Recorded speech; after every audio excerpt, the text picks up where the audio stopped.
What I wanted to talk about today are some of the clocks that we've got coming up for our fine auction on the 9th of July. The first one I wanted to talk about today is here in this box, and this in itself is a great survivor. As a clock specialist, I get huge enjoyment from looking at clocks, but strangely enough I also get enjoyment in seeing something like this.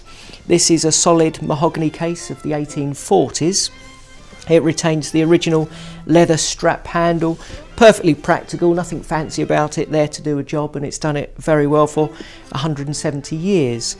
It's felt bottomed to stop scratching any tables, and again that's a useful feature even today. When we open the door we can see the treasure that's inside. The case is padded, it's padded with the original horsehair, it's felt lined, and you've got some brocaded trim around the edge here, fully padded to protect the clock inside. This is a mid-1840s travelling clock made by Arnold and Frodsham, the partnership that were working in London from 1843 through to 1857. It's number 823, and this dates from circa 1846 or 7, I would imagine. The first thing to notice about the clock is its size. It's a tiny little thing made specifically for travelling. The case is in rosewood of a particularly good colour.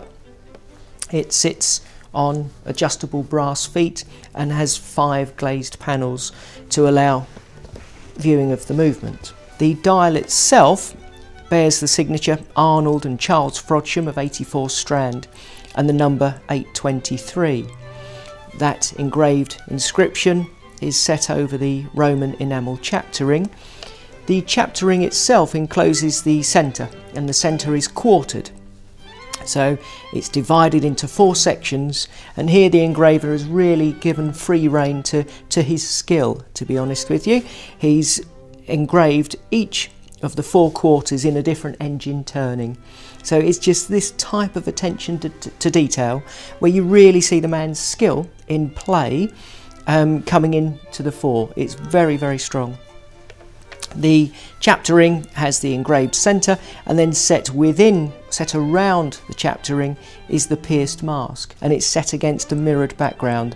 The mirrored background introduces light into the design and actually reflects light out through it as well.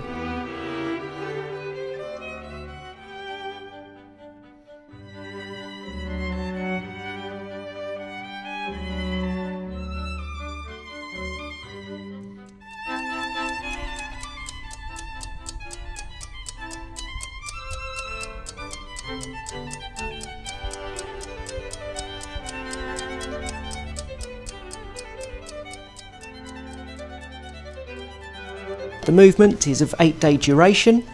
It's a twin chain fuseau movement. There's maintaining power to the going train, so it carries on ticking as you're winding, and it strikes the full hour on the hour on a large coiled steel gong. The movement is fully signed and numbered.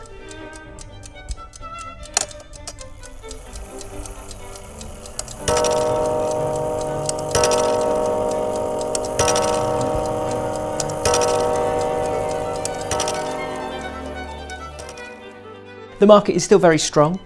There is a polarisation happening really in the marketplace at the moment, in that more and more people are becoming more and more concerned with originality, condition, quality and rarity over age, actually.